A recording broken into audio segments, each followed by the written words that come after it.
Primer atisbo de verano en las islas, donde se nota desde hoy una importante subida de temperaturas. Ya durante el fin de semana los termómetros marcaron máximas por encima de los 30 grados en algunos puntos, pero hoy y mañana tenemos avisos de la EMET por temperaturas que podrían superar incluso los 34 grados en Gran Canaria y Fuerteventura. ¿Qué tal? Buenas tardes. En contra de lo que muchos analistas vaticinaban, incluidos los servicios secretos estadounidenses, Vladimir Putin no ha declarado hoy formalmente la guerra a Ucrania. Muchos pensábamos que ni falta que le hace una vez invadido militarmente el país, pero esa declaración hubiese tenido consecuencias directas para la población rusa, al menos para la población masculina, que habría tenido que alistarse obligatoriamente para combatir a Ucrania. Este 9 de mayo es el día en que Rusia recuerda su victoria sobre los nazis, pero Putin trata además de proyectar una imagen fuerte de Rusia y justificar lo injustificable, la guerra que él mismo ordenó.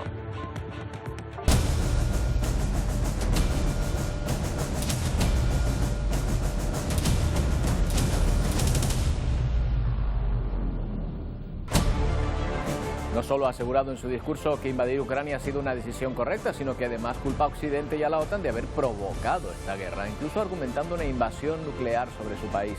Rusia ha querido mostrar poderío militar en un desfile en que no ha participado la Fuerza Aérea por el mal tiempo, mientras Ucrania muestra fuerza diplomática con las visitas de la primera dama norteamericana o el primer ministro canadiense.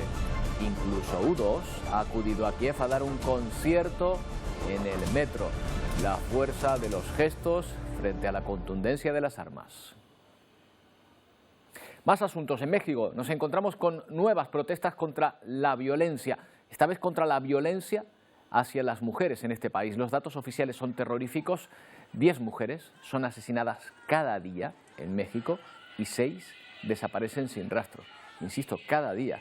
Pero en la mayoría de los casos ni siquiera se detiene al culpable, lo que genera una enorme sensación, cierta, desde luego, de impunidad. Una situación que en Bolivia también es terrible. 126 mujeres han sido asesinadas en lo que llevamos de año.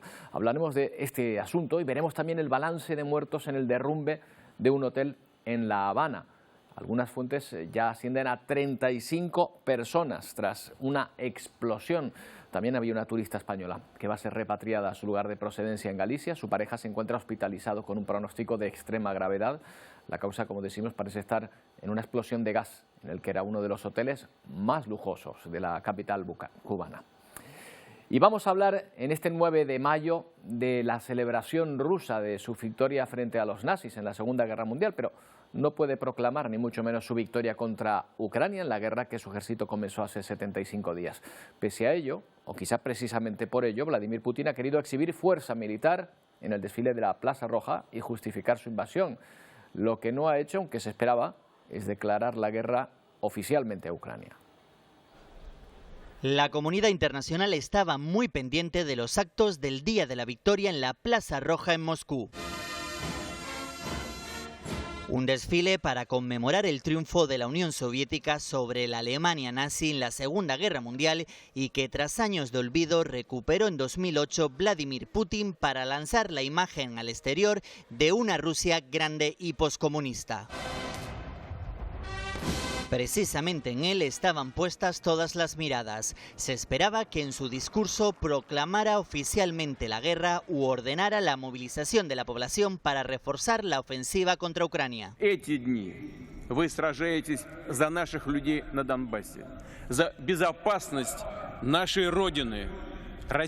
El presidente ruso asegura que abogaron por el diálogo, pero la OTAN y los países aliados querían debilitar y dividir Rusia. В открытую шла подготовка к очередной карательной операции на Донбассе, к вторжению на наши исторические земли, включая Крым.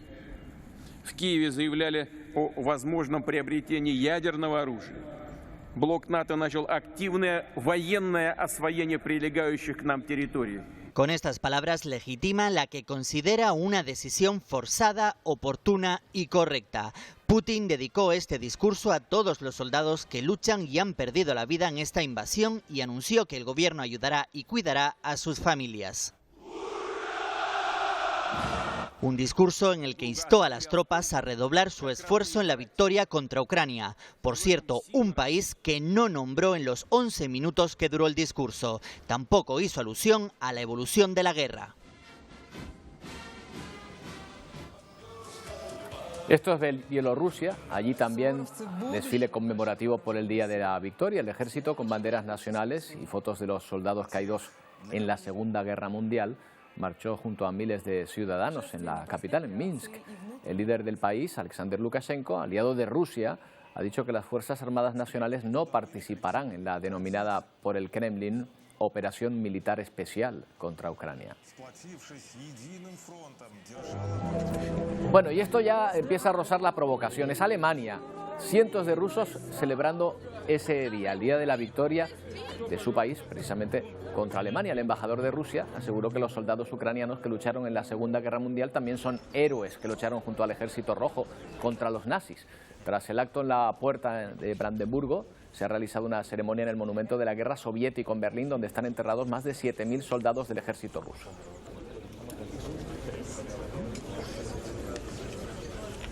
Bueno, y mientras en Rusia están de celebración, en Ucrania siguen cayendo bombas. Tras la conquista de Mariupol, Odessa, también en el sur del país, parece ser el siguiente objetivo de Putin.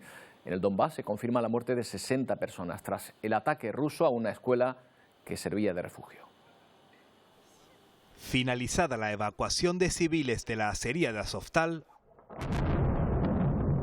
Rusia intensifica más si cabe su ofensiva sobre esta planta metalúrgica para hacerse con la totalidad de Mariupol. Estamos bajo un intenso fuego de aviones, barcos, tanques, artillería, lanzacohetes. Nosotros solo somos muchachos comunes con rifles y lanzagranadas, asegura el comandante del regimiento de Azov. Las milicias prorrusas los tienen vigilados con drones. Cuando llega el momento, abren fuego sobre los combatientes ucranianos. Ahora mismo están bajo asedio. Vamos a reducirlos y con suerte a eliminarlos lo antes posible, comenta este miliciano prorruso a la televisión china. Y cuando eso ocurra, Rusia logrará su tan ansiado corredor entre el Donbass y la península de Crimea. Tan cerca está de ello que el viceprimer ministro ruso ya se ha dejado ver este domingo en esta estratégica ciudad portuaria, siendo el funcionario de mayor rango del gobierno ruso en poner un pie en Mariupol. Pero la ambición de Putin no queda ahí, también quiere hacerse con Odessa, la ciudad con el mayor puerto de Ucrania. 3 cohetes han impactado en las últimas horas en zonas residenciales en este punto. Lograría así conquistar todo el sur del país.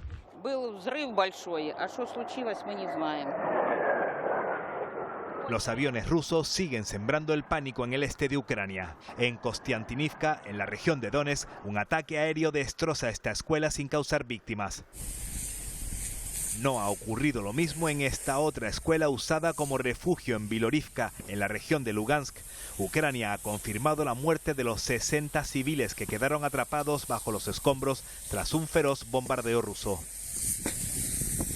Hablamos con Juanjo Fernández, escritor y analista de defensa, sobre la marcha de esta ofensiva. ¿Qué tal, Juanjo? Buenas tardes. ¿Qué tal, Roberto? ¿Cómo estás? Esto de bombardear escuelas, Juanjo, ¿esto es un objetivo militar? ¿Esto tiene algún sentido estratégico? No más allá de aterrorizar a la población civil, minar la moral, no tiene ningún otro sentido. Siempre en las guerras ocurren, por desgracia, este tipo de sucesos, unas veces con mayor intención que otras, también pues se cometen errores, es decir, se bombardea y lo que se pensaba que era un objetivo militar o que había tropas, pues resulta que es un hospital, que es una escuela, pero hay otras muchas veces que se hace con cierta intención en el sentido de provocar pánico, el miedo de la población civil y acabar con su moral de resistencia. Veremos si consigue ese efecto o justo el contrario, este tipo de ataques. Enseguida hablaremos de la estrategia, hacia dónde se puede estar dirigiendo sobre el mapa, Juanjo, pero antes, hoy es un día especial, 9 de mayo, se esperaba una declaración oficial de guerra de Vladimir Putin. Muchos podemos decir, bueno, si ya está ahí, pero claro, esto tenía consecuencias para sobre todo la población masculina de su país y finalmente se producía esta declaración, ¿verdad? Efectivamente, efectivamente. El tema de la declaración de guerra, digamos, de formalizar en una guerra lo que él siempre ha denominado la operación militar especial, ¿no? Con cierto eufemismo, pues se esperaba en este discurso. Eso hubiera tenido importante impacto en la población rusa, porque obligaría a una movilización de todos los reservistas y de toda la población en edad, de todos los varones en edad militar, ¿no? En edad de combatir, y podían haber sido llamados a filas, ¿no? Lo que, en fin, pues lo que hubiera sido un tema muy importante y una preocupación probablemente pues para miles de familias de Rusia. Claro, y tal vez un gesto de debilidad también se podría haber entendido, porque implicaba la necesidad de Rusia de empezar a movilizar más tropas de las que ya tenía previstas en un principio, ¿no? Pero bueno, esto era un tema que también ya es conocido. Desde hace más de un mes, Putin ha agotado todos los medios militares que tenía acumulados en las fronteras, y está llevando tropas de otros frentes, de otros sitios, y está movilizando reservistas. Es decir, yo creo que esto era simplemente un paso más. Esto probablemente podía haber venido asociado pues a alguna victoria, a algún hecho relevante que hubiera servido de apoyo en su discurso, pues para esta movilización general. Bueno, la verdad es que Putin también juega siempre mucho a la sorpresa, al parece que va a hacer, luego cambia. Bueno, nos tiene también bastante acostumbrados a esto.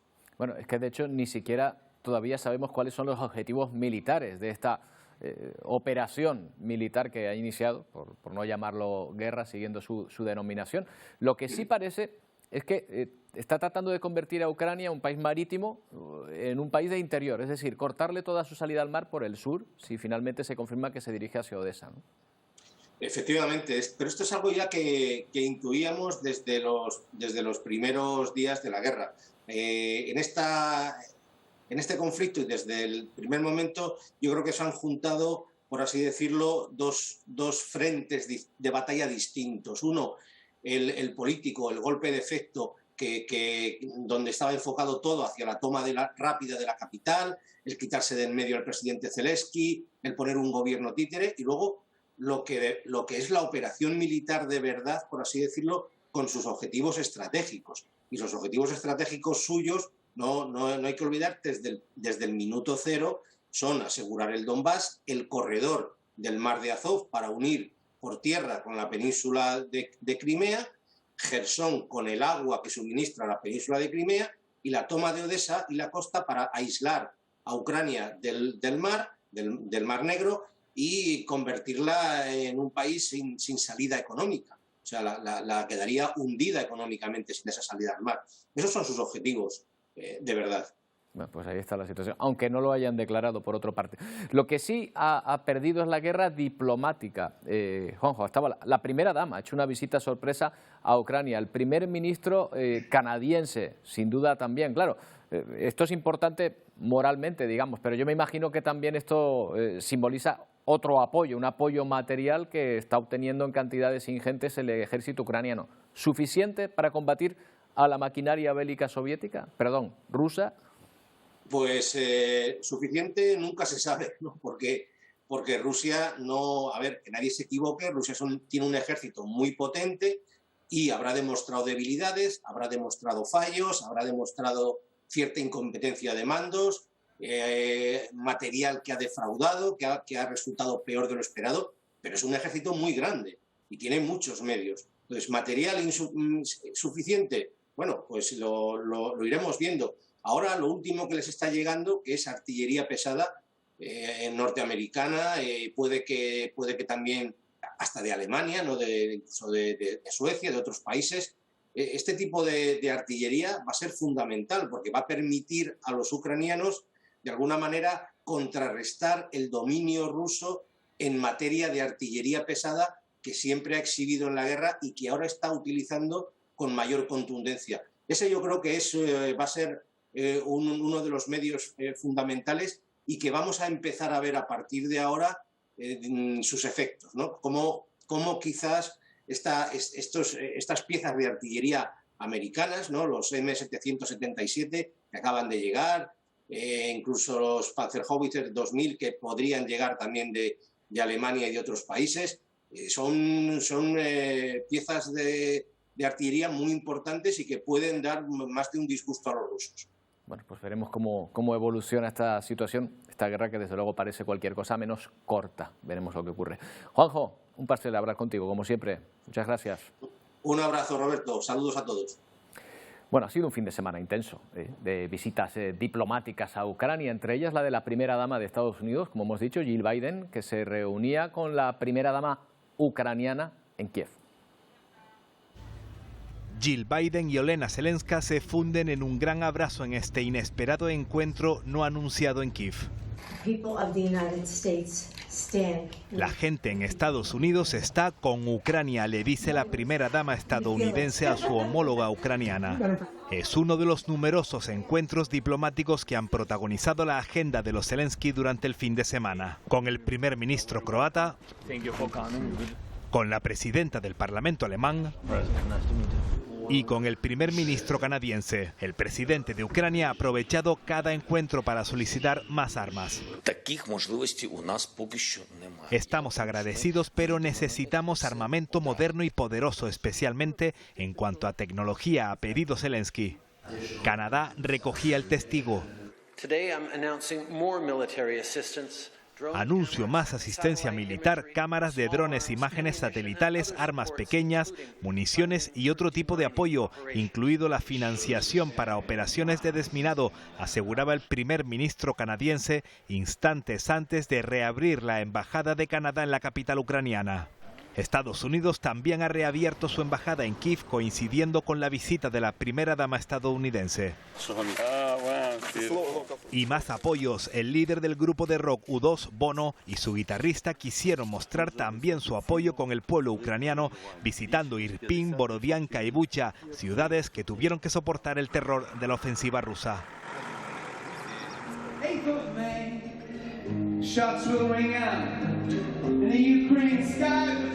No se conformaron solo con la visita, también dieron un concierto que improvisaron poco antes en el metro de Kiev, los líderes de la banda inglesa.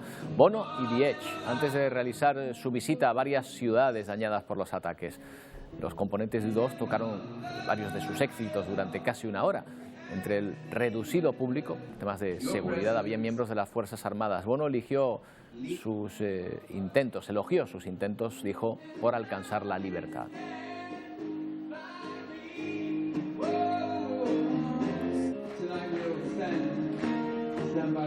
Bueno, y los artistas callejeros que se opusieron a la guerra en Ucrania han estado pintando murales en varias partes del mundo. Murales como estos, que podrían encontrarse si esto fuese una pared de la propia Ucrania, o también de Estados Unidos, de Polonia, de Argentina, de la República Checa, de Italia, de España y de Bulgaria. En todos estos países varios artistas han creado imágenes con lemas como no a la guerra, alto a la guerra, en Ucrania como amor y esperanza. Otros han incorporado a los protagonistas políticos en papeles ficticios, como el muralista polaco Kawi, que pintó al presidente de Ucrania como Harry Potter y al presidente Putin como Voldemort.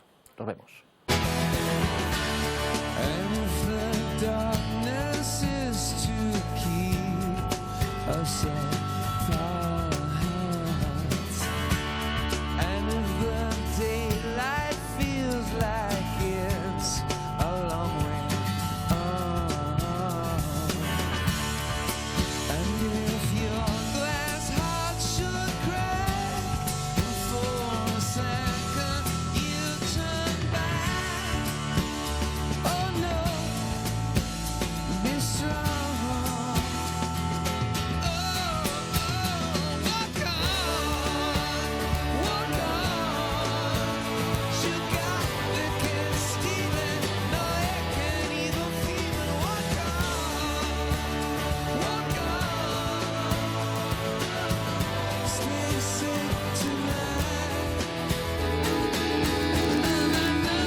Bueno, pero la actualidad nos lleva a cambiar radicalmente de asunto, la actualidad deportiva en este caso, porque el Lenovo Tenerife, como saben, se proclamó ayer por segunda vez en su historia campeón de la Champions League de baloncesto tras vencer al Manresa en la final que se jugó en Bilbao.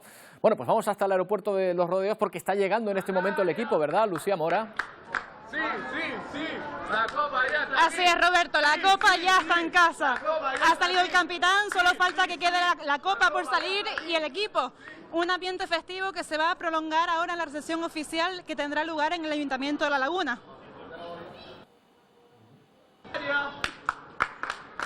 Bueno, ahí estamos viendo el ambiente. Estoy viendo, Lucía, que hay, aunque estamos teniendo algún corte de señal, muchos aficionados o algunos aficionados que han ido a recibir, no sé si vamos a recuperar la señal con el aeropuerto de Los Rodeos, ahora me lo dirán mis compañeros, pero están viendo que incluso hay algunos aficionados. Es la segunda vez que el Lenovo Tenerife consigue esta copa. La consiguió en la primera edición que se jugó, la Champions League de baloncesto, en el año 2017, y la vuelve a conseguir ahora, tras un partido, bueno, realmente parecía cómodo incluso, frente al Manresa, como decimos, que se jugó en Bilbao, después de haber superado con mucho esfuerzo, eso sí, una semifinal en la que brilló de nuevo el empuje de los jugadores del Lenovo Tenerife. Estábamos esperando a ver si además de los jugadores podíamos ver la llegada de la copa. Ahí vemos a algunos aficionados. Lucía, ¿ya ha aparecido el trofeo? ¿Ya lo ha podido mostrar a la afición?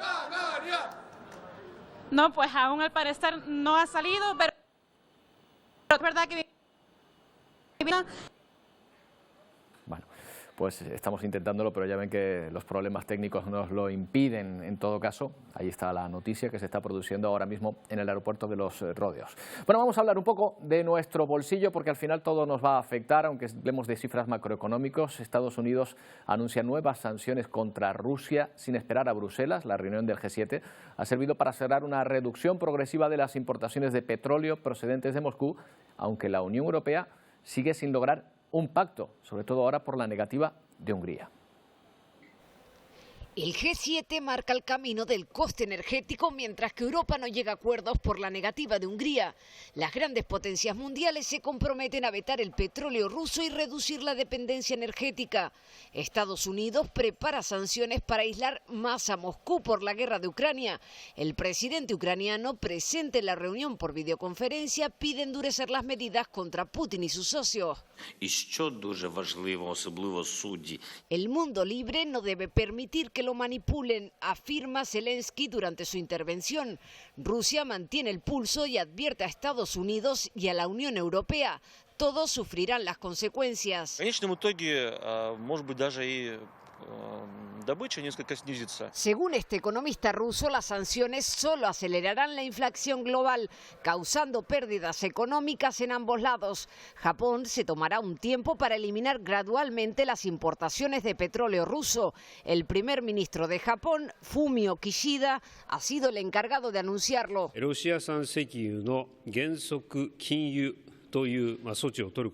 No obstante, el país nipón mantendrá su participación en los proyectos energéticos que tiene actualmente con Moscú.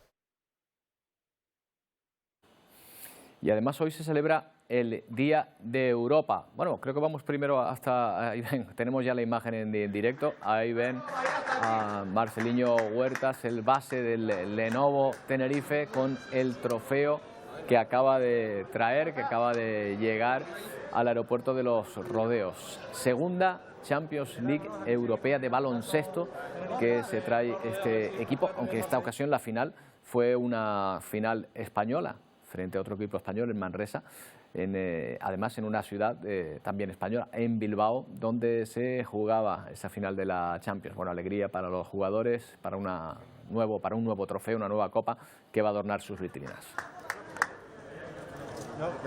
Bueno, estábamos hablando de la situación económica, los problemas de la Unión Europea para lograr un acuerdo respecto a nuevas sanciones frente a Europa. Aquí estamos ya tocando el tema de la energía, del embarco energético del petróleo, y ahí hay mucho que perder por parte de los países de la Unión Europea. Es difícil ponerse de acuerdo.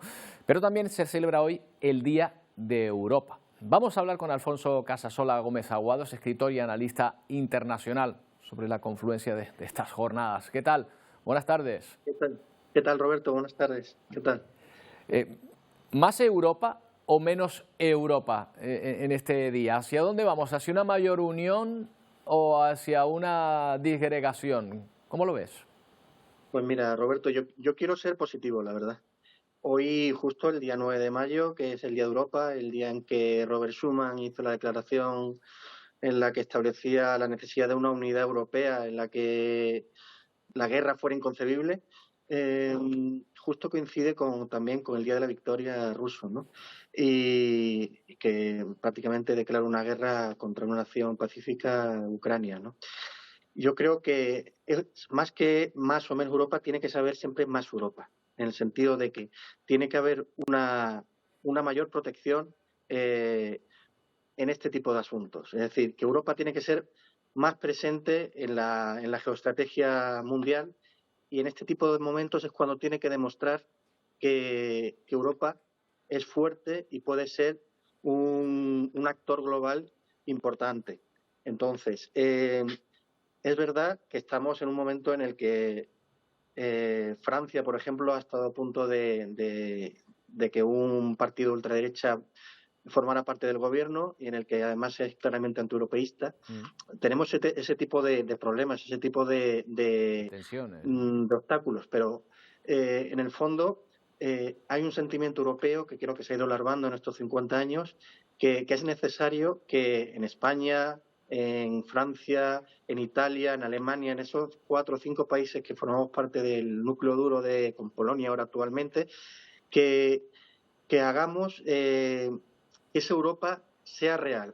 No solamente sea real desde el punto de vista económico, desde el punto de vista energético, y que haga unas mejores sociedades, sino que es necesario que haya una respuesta clara a este tipo de conflictos. Quizás sea el momento de que se potencie un ejército de la Unión Europea. Alfonso, lo que ocurre es que, claro, en España somos europeístas, la mayor parte de la población, pero esto no ocurre en otros países. Has nombrado Francia, por ejemplo, hay mayor escepticismo. ¿Tú crees que, por lo menos vamos a decir, si ha servido para algo, esta invasión de Ucrania por parte de Rusia ha sido quizá para generar una mayor sensación de querer estar juntos, una mayor sensación de que Europa es necesaria?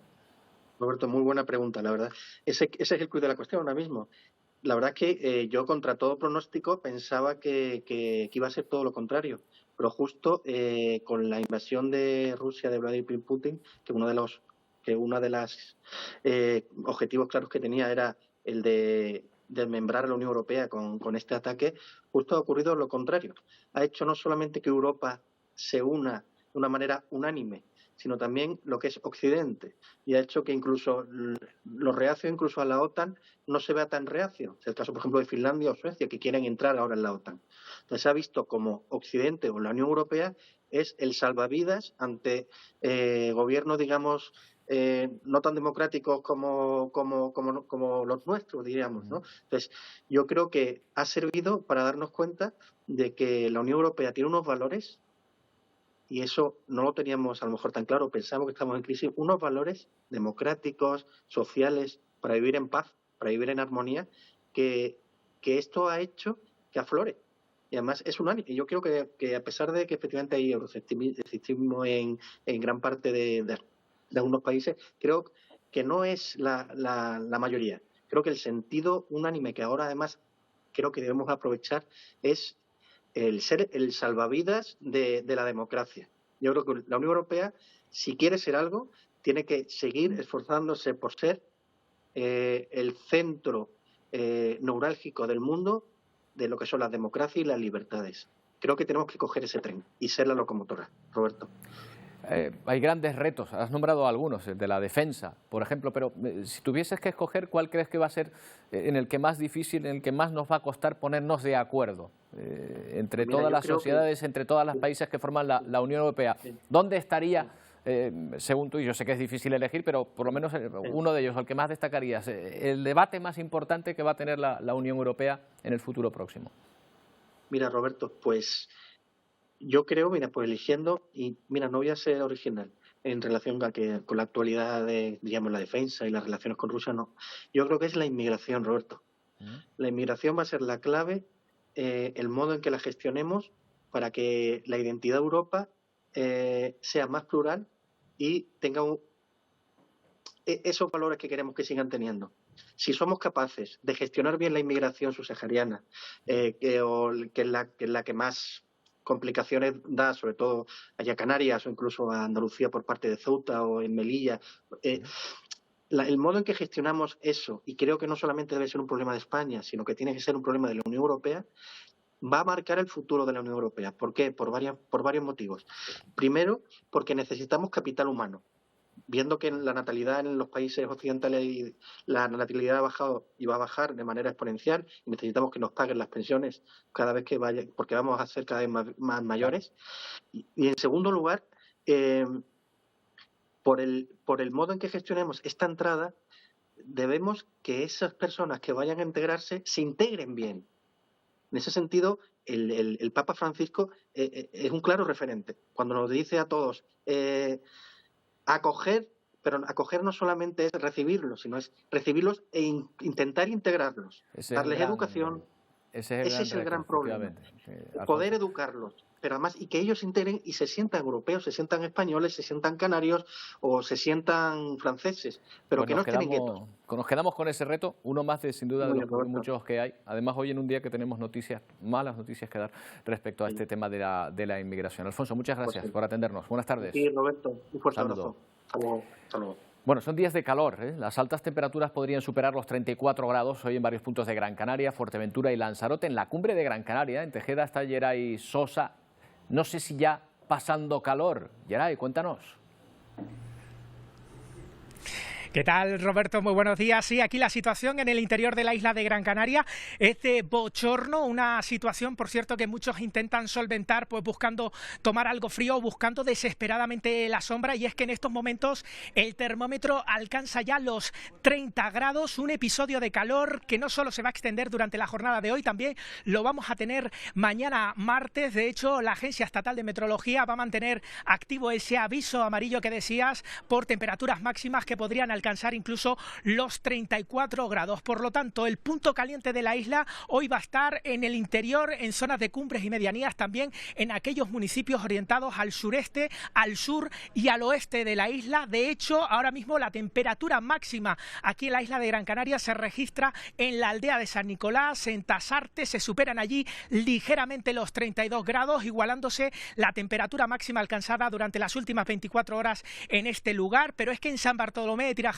ahora mismo los termómetros están marcando los 31 grados. Lo dicho, jornada calurosa que nos espera hoy, también mañana, pero además de esas cifras que marcan el termómetro, hoy vamos a tener que estar también muy pendientes de lo que nos marque la radiación ultravioleta. Se encuentra en niveles muy altos, entre 9 y 10 en una escala de 11. Canarias es una situación, un archipiélago que por su situación geográfica pues estamos acostumbrados a vivir niveles altos de radiación ultravioleta, pero hoy se hace mucho más necesario lanzar ese aviso, ese consejo de evitar salir en las horas centrales del día, y si lo hacemos finalmente, Roberto, pues utilicemos protección solar.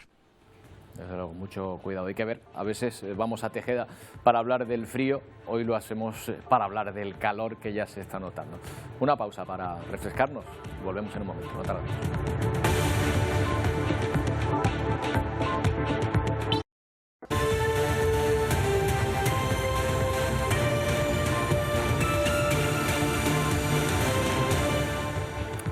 Son las 2:09 de la tarde. A esta hora, Salvamento Marítimo mantiene movilizados varios medios para socorrer a una lancha neumática con riesgo de hundirse a unos 120 kilómetros al sur de Gran Canaria.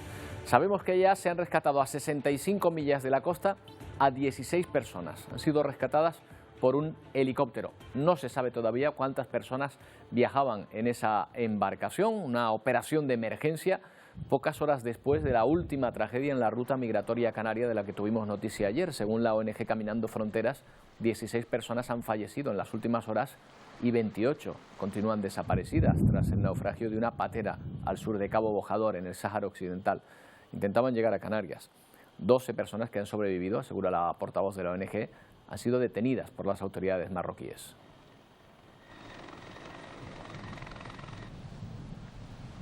Ayer Cruz Roja celebraba su Día Mundial, incidiendo en su mensaje de facilitar un trato humanitario a las miles de personas que cada año se aventuran en el mar para huir de las malas condiciones de vida o buscar una oportunidad fuera de los países de origen. En la acogida de esos migrantes aquí en Canarias, Cruz Roja tiene un papel determinante. Hablamos con José Antonio Rodríguez, responsable autonómico de ayuda humanitaria en emergencia de Cruz Roja Canarias. ¿Qué tal, José Antonio? Buenas tardes. Buenas tardes, Roberto. Bueno, porque nos encontramos ante una ruta peligrosísima. La muestra está en ese rescate que se está llevando a cabo y en la noticia tristísima de la que tuvimos conocimiento ayer. Pero a veces no se sabe, ¿verdad? A veces se hunden, se pierden estas embarcaciones y ni siquiera se llega a conocer la noticia. Sí, por desgracia, en muchas ocasiones no tenemos conocimiento de personas desaparecidas en esta travesía que, como bien dice, es la más peligrosa que existe, la travesía del Atlántico. Es mucho más peligrosa, por muchos más días de navegación como la ruta del Mediterráneo. Ustedes hablan de la necesidad de un trato humanitario para estas personas. ¿Todavía no se lo estamos dando? Nosotros, por parte de Cruz Roja Española, siempre entendemos que a todas las personas tenemos que darle un trato digno, trato de una dignidad adecuada a las personas que llegan. Nosotros estamos inicialmente preparados para atender sanitariamente y sobre todo humanitariamente a estas personas más llegar a cualquier playa y puerto aquí en la Comunidad Autónoma de Canarias. José Antonio, en lo último en que estamos, no sé si tendrás datos de ese rescate que se está produciendo en estos momentos, a unas 65 millas, se ha rescatado unas 16 personas. ¿Se saben? No sé si tienes conocimiento de si se sabe cuántas personas viajaban en total en la embarcación. Sí, finalmente eran 16 personas que han sido rescatadas, como bien comentas, en helicópteros de salvamento marítimo. 14 de ellas han sido evacuadas al aeropuerto de Gran Canaria, al aeropuerto Gando, y 2 más al aeropuerto de Tenerife Sur. En el aeropuerto de Gran Canaria tenemos una persona también que va a ser trasladada en breves momentos a algún centro sanitario por malestar general. ¿No se sabe cuántas personas iban en la embarcación? ¿Si había más o si eran solo estas 16? No, estas 16 personas, dado que el helicóptero había rastreado por la zona, no vea ninguna persona más. Y un barco, una guardamar que también se dirigía al rescate, ya le han anulado el servicio y regresa a Gran Canaria. Bueno, por lo menos parece que esta vez se ha llegado a tiempo. ¿Cuál puede ser la razón de que esta embarcación haya naufragado? Ayer se produjo esa trágica noticia. ¿Están las condiciones del mar peor que en otro momento o no tiene que ver un naufragio con el otro? No, las condiciones del mar en estos momentos son buenas para este tipo de navegación. Lo malo son las embarcaciones que están utilizando últimamente. Últimamente que están utilizando embarcaciones neumáticas, una embarcación que no es nada recomendable más allá de 1 milla, máximo 2 millas de la costa, y están atravesando el Atlántico con este tipo de embarcaciones que no es nada adecuado. A veces ni siquiera van pertrechados con lo necesario para una travesía así, ¿verdad? Exactamente, en muchas ocasiones se le acaba el avituallamiento, se acaba el agua, que es lo fundamental incluso para este tipo de travesía, con lo peligroso que conlleva. Claro, y el frío, que es otro problema que pasa. José Antonio, estas personas realmente no se informan, no pueden informarse o nadie les dice, oye, la dureza de la travesía es enorme, digamos que se afrontan inconscientemente esta situación o sí saben a lo que se enfrentan y pese a todo lo intentan, se lanzan a ello. Yo creo que sí saben a lo que se enfrentan, pero pese a ello se enfrentan a este tipo de peligro, dado que su idea es intentar llegar a Canarias o a cualquier puerto para comenzar con una vida mejor. Claro. Bueno, pues ahí está Cruz Roja para echar una mano y ayudar en lo que pueden a todas estas personas, como a todas las que necesitan su ayuda. José Antonio, muchas gracias. Un saludo. Gracias a ustedes. Un saludo. Bueno, pues ahí tenemos los datos. 16 personas han sido rescatadas y son las 16 que iban en esa embarcación. Por lo menos hoy no hablamos de otra tragedia en el mar como hace apenas 24 horas. Hace unos días Fuerteventura acogió un hackathon de proyectos sostenibles para espacios marítimos y marítimo costero. Lo he dicho bien, se dice así, hackathon. 30 universitarios de toda Canarias presentaron sus ideas a través de esta iniciativa. El grupo compuesto por Micaela Peccini, Gonzalo Jiménez y Marco Padrón fue el ganador, aportando una solución al reto de reducir la contaminación de los barcos. Y esto lo consiguió con un plan tecnológico basado en un hardware, en un programa capaz de limpiar de manera autónoma los líquidos contaminantes en la playa. Bueno, pues vamos a hablar con Micaela Pezzini. ¿Qué tal? Micaela, buenas tardes. Y lo primero, enhorabuena, ¿no? Muchas gracias. Bueno, el nombre suena a cualquier cosa menos a concurso de ideas. A ver, ¿qué es un hackathon? Cuéntenos, explíquenos primero lo que es. Bueno, un hackathon, antes de participar en el proyecto, yo tampoco sabía lo que era. Consiste en agrupar a una serie de jóvenes, proponerle una serie de retos y que entre todos podamos buscar una solución. Se nos propusieron, como bien usted dijo, 6 retos. Cada equipo eligió el que mejor le convenía y tuvimos que hacer una lluvia de ideas, ¿no? Y a partir de ahí, bueno, salieron las diferentes ideas que presentamos a la final. Bueno, cuéntenos, ¿qué soluciona el sistema que ustedes han ideado y de qué manera actúa? Sí, bueno, cuéntenos. Sí, nosotros ideamos un robot, por decirlo de alguna manera, y para que sea más ilustrativo, capaz de limpiar de manera autónoma todos esos líquidos contaminantes que se encuentran en la superficie marina más cercana a la costa. Entonces, que tenga un filtro que permita limpiar esas manchas marrones que solemos ver cerca de la costa. ¿Y cómo lo hace? ¿Las detecta, las absorbe de alguna manera? ¿Cómo sabe el robot que eso es un líquido? ¿Cómo lo absorbe? Cuéntenos. Sí, podemos decir que se trata de una especie de aspirador que es controlado desde la zona de control en el puerto y tiene un componente de geolocalización y uno va limpiando la zona que la persona, que el humano desee. ¿Y esto queda solo sobre el papel, sobre la propuesta, o también tienen que desarrollar el proyecto? No, por el momento no, pero no se descarta que podamos llevarlo a la práctica. O sea que es un proyecto viable, evidentemente, podría construirse, por así decirlo. Exactamente, uno de los requisitos que se tuvo en cuenta de cara a evaluar los proyectos fue precisamente la viabilidad y la escalabilidad que tuviese cada uno de los proyectos. Micaela, son varias personas las que participan. ¿Tienen que ser científicos de una materia determinada o pueden ser de diferentes ámbitos? Cuéntenme. Éramos jóvenes de todas las disciplinas, había pedagogos, había estudiantes de Derecho, estudiantes de Economía, de ADE, de Ingeniería, maestros, de todo un poco. Cada uno da su punto de vista al proyecto, ¿no? No solo va a ser un ingeniero quien lo haga, sino que todos podemos aportar nuestro granito de arena. Aquí me surge la duda, Micaela. O sea, entiendo lo que puede aportar un ingeniero perfectamente porque es su materia. Pero qué sé yo, un abogado, por ejemplo, y mire que yo estudié Derecho, pero ¿qué va a ser un abogado ahí absorbiendo líquidos y limpiando el mar?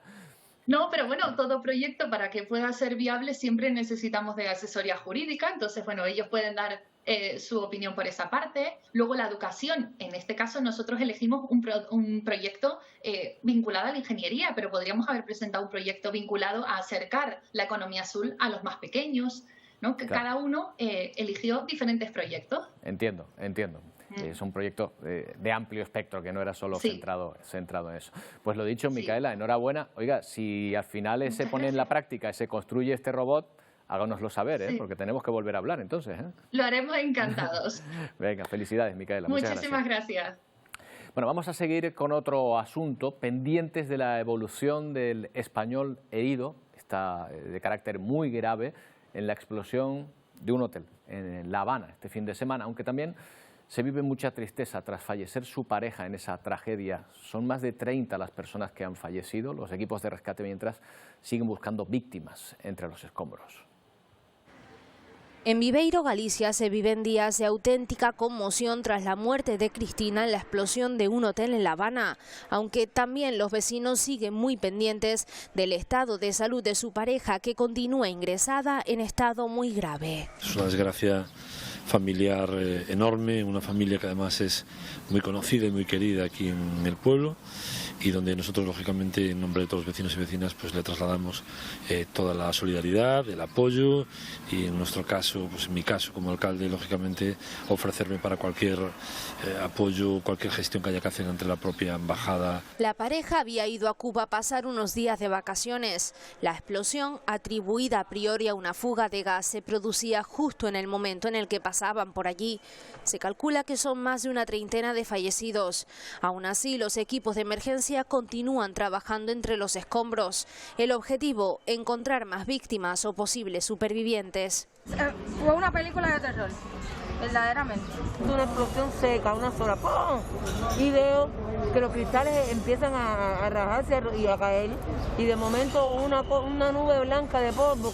En cuanto a la repatriación del cuerpo de la joven gallega, tanto el gobierno de España como la embajada en Cuba dicen estar acelerando los trámites para que llegue esta semana.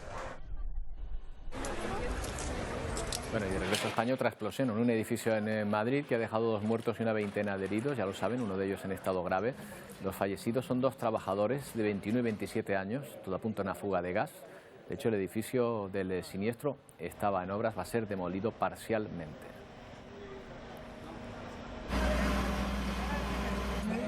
La oleada de feminicidios en Bolivia, de asesinatos de mujeres, no da tregua. La Fiscalía ha comunicado 23 casos en lo que va de año. Cada 4 meses son asesinadas 35 mujeres en ese país. La última se llama Laura Corrales. Su asesino es menor de edad y ha sido detenido. El asesino de Laura es menor de edad, un adolescente que mató a una mujer a sangre fría con 14 puñaladas. Dejó el cuerpo a la orilla de la laguna Lalay en Cochabamba y escapó cientos de kilómetros. La policía lo aprehendió en Santa Cruz. El adolescente sería el autor del feminicidio de la madre de 2 niños. Trata de una persona que perdió la vida a raíz de un fenómeno de celotipia. El autor de este hecho tiene 17 años de edad. Ahora mismo está ya siendo trasladado hasta Cochabamba, donde va a ser sometido a medidas cautelares. En 126 días del año se registraron 35 feminicidios en Bolivia. Esta semana, 5 mujeres y una niña fueron asesinadas. De las 6 víctimas, 2 fueron agredidas sexualmente. Una de ellas fue víctima de una violación grupal. Los casos se registraron en los departamentos de La Paz, Cochabamba y Potosí. Destaquemos que a lo largo de este tiempo se han presentado 35 de estos casos, de los cuales han sido resueltos 31, tenemos 4 todavía en evolución de investigación. Obliga a una profunda reflexión, pues ante cualquier fenómeno de celotipia o de una primera agresión, esta agresión tiene que ser controlada. Si usted no presenta esta denuncia, indudablemente que la agresión va a ir subiendo en nivel y en escala. Entre los presuntos autores de los crímenes de sangre contra mujeres y niñas se encuentran adolescentes, jovencitos que a su corta edad ya mataron y violaron, como el caso del asesino de Marilyn, la niña de Vichaya, quien estará 45 días, 1 mes y medio detenido por orden del juez. Luego podría ser sentenciado a 6 años de cárcel por este crimen. Desde algunos sectores de la sociedad reclaman penas más severas para los adolescentes. Bueno, esto es México, donde tienen un problema muy grave con la violencia. Son decenas de mujeres que han salido a las calles para protestar contra los asesinatos y la violencia machista. Denuncian la impunidad, además, de quienes cometen estos crímenes. Alrededor de 10 mujeres son asesinadas cada día en México, donde además se producen 6 desapariciones, también de mujeres. Y ojo, son datos oficiales. Bueno, en Estados Unidos siguen las protestas después de que se filtrara ese borrador que plantea acabar con el aborto en aquel país.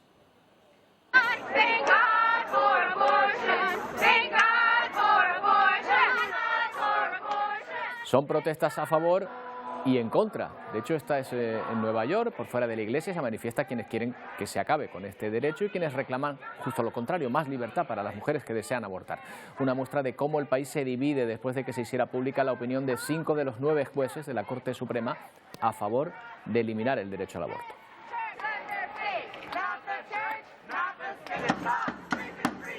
Bueno, y vamos a hablar un poco de esta casa. Muchas de estas informaciones que les traemos, que pueden ustedes ver, son gracias a la Alianza Informativa Latinoamericana. Celebrado en Montevideo su asamblea número 14. Uno de los artífices de esta alianza, de que varias televisiones de toda América, junto a Televisión Canaria, participen, es Juan Carlos Isaza, es director de la Alianza Informativa Latinoamericana, con quien vamos a hablar a continuación. ¿Qué tal, Juan Carlos? Buenas tardes. Hola Roberto, un gusto en poder volverte a saludar de esta manera de forma televisiva. Hace un par de días estábamos reunidos en Montevideo. Mucho gusto. Sí. Siempre es mejor saludarnos en directo, pero bueno, si no lo hacemos de esta manera. Juan Carlos, desde luego lo que se ha demostrado en estas jornadas en Montevideo es que la colaboración entre las distintas televisiones de habla hispana en América, incluida ahora Televisión Canaria, es fructífera, funciona. Por supuesto, Roberto, ya llevamos 17 años en este proyecto, del cual hace parte Televisión Canaria, que ingresó hace ya un par de años, y son 22 televisoras trabajando unidas para informar a nuestros televidentes de una manera oportuna y veraz, con el ojo local de los reporteros que conforman estas estaciones de televisión en todo el continente. Además, Televisión Canaria, que ha entrado hace poco, pudimos comprobar que muchos nos conocían en buena parte del continente precisamente por la erupción de La Palma. Se fue una muestra de acompañamiento entre unas televisiones y otras, en un acontecimiento como ese, ¿verdad? Por supuesto, Roberto, fue una gran sorpresa para el resto de las televisoras que conforman la organización cuando se dio esta noticia del volcán en las Islas Canarias, poco después de que la televisora de ustedes se vinculara a la organización, y pues fue de gran ayuda, ya que gracias al trabajo de todos ustedes en Televisión Canarias pudimos ver lo que estaba sucediendo en relación con esta gran noticia. Juan Carlos, ¿cuáles son los retos ahora de esta organización, de la Alianza Informativa, para los próximos años, para un futuro próximo? Pues primero que todo decir que unir a los países que la integran. Ustedes en las Islas Canarias tienen comunidades de ciudadanos de Latinoamérica, entonces primero es poderle llevar a esa audiencia en Televisión Canarias pues todo lo que está pasando en este lado del mundo. Esa, digamos que para ustedes es una de nuestras prioridades, y acercar a todas las televisoras para poder entregar el mayor número de información a todas las organizaciones que así la conforman, Roberto. ¿Quedan todavía países, quedan televisiones por incorporar a este proyecto que ha crecido muchísimo en todo este tiempo, Juan Carlos? Pues Roberto, de todos los países de habla hispana nos hace falta apenas 2 países porque se incorporen a este espíritu de informar, que son Nicaragua y Guinea Ecuatorial, precisamente no muy lejos de donde están ustedes ubicados. Son los únicos 2 países de habla hispana que hacen falta por vincularse a nuestra organización. Bueno, pues esperamos que sean muchos más los que participen en este proyecto, que ya decimos que está dando resultados fructíferos y que hemos podido comprobar en directo allá en Montevideo. Un placer saludarte de nuevo. Juan Carlos, saludo. Roberto, un gusto grande y hasta pronto. Y vamos con otro asunto, porque el artista puertorriqueño Bad Bunny ha lanzado su álbum Un Verano Sin Ti, y van a ver cómo sus seguidores y vecinos han querido mostrarle su admiración. Ahí están haciendo cola, pero no para comprar el disco, no vayan a pensar, para tatuarse el corazón, que es signo de la portada del nuevo álbum. Tanto les gusta al cantante, tanto les gusta el disco, que se lo tatúan de forma imperecedera. El amigo del cantante, un amigo del cantante, es tatuador y pues realiza este dibujo a todo el que quiera, y además lo hace gratis. De ahí también que la iniciativa haya tenido tan buena acogida. Bad Bunny es uno de los máximos exponentes del reggaetón y el trap. De hecho, en las primeras horas del lanzamiento lograban millones de reproducciones en todo el mundo.